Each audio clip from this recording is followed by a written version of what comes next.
Welcome to కీటాక్స్. కొత్త captain, కొత్త కాంబినేషన్లు, England లాంటి మేజర్ ఛాలెంజ్. ఇండియా ఫ్యూచర్నే కాదు, టీమిండియా టెస్ట్ కోచింగ్ విషయంలో గౌతమ్ గంభీర్ క్రెడెన్షియల్స్ని కూడా డిటర్మైన్ చేయబోతున్న ఇంగ్లాండ్ టూర్లో టీమిండియా కాంబినేషన్ ఎలా ఉండొచ్చు, పర్ఫార్మెన్స్ ఫోర్కాస్ట్ అనేది ఏం చెప్తుంది. This is KeyTalks analysis.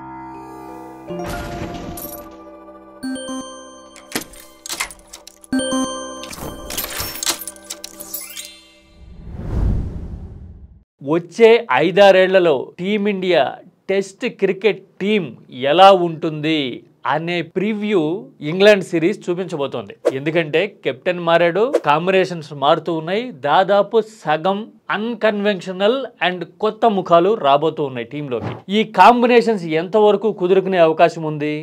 అదీ కాక మైటీ ఇంగ్లీష్ టీంని వాళ్ళ సొంత కండిషన్స్లో మన వాళ్ళు ఎంతవరకు ఫేస్ చేయగలుగుతారు అనేది చాలా ఇంట్రెస్టింగ్గా కనిపిస్తోంది. ఎందుకంటే ఇది కేవలం టాలెంట్కి సంబంధించిన విషయమే కాదు, టాక్టిక్కి సంబంధించిన విషయం కూడా. అంటే స్ట్రాటజీ, వ్యూహము, తర్వాత ప్రెజర్ని తట్టుకునే కెపాసిటీ. ఈ లెక్కను చూస్తే అసలు మొదట టీం కాంబినేషన్ ఎలా ఉండొచ్చో చూద్దాం. ఓపెనర్లుగా కేఎల్ రాహుల్, యశస్వి జైస్వాల్ వస్తారనుకుంటే వన్ డౌన్లో ఆల్రెడీ శుభ్మన్ గిల్ దాదాపు సెటిల్ అయిపోయాడు. Out side India batting credentials మాత్రం ఇంకా ప్రూవ్ చేసుకోవాల్సింది ఖచ్చితంగా. ఇక ఆల్రెడీ ప్రాక్టీస్ మ్యాచ్ల్లో కూడా అదరగొట్టడము, డొమెస్టిక్ సీజన్లో ఫుల్ స్వింగ్లో ఉండటం వల్ల నెంబర్ 4లో కరణ్ నాయర్ కన్ఫామ్ అయిపోయాడు. రిషబ్ పంత్ ప్రమోషన్ కన్ఫామ్ అయితే నెంబర్ 5, నెంబర్ 6లో నితీష్ కుమార్ రెడ్డి ఆడటం కూడా దాదాపు ఖాయం. ఎటొచ్చి స్పిన్నింగ్ ఆల్రౌండర్స్ విషయంలో 2-3 కాంబినేషన్స్ ఉండటము, లేటెస్ట్గా తనుష్ కోటియాన్ కూడా క్లిక్ అవుతూ ఉండటం అనేది ఇంట్రెస్టింగ్గా ఉంది. బౌలింగ్ విషయానికి వచ్చేసరికి బుమ్రా, సిరాజ్ ఖాయం అయితే ఇంకొక స్పాట్ ఎవరికి ఉంటుంది అనేది తెలియాల్సి ఉంది.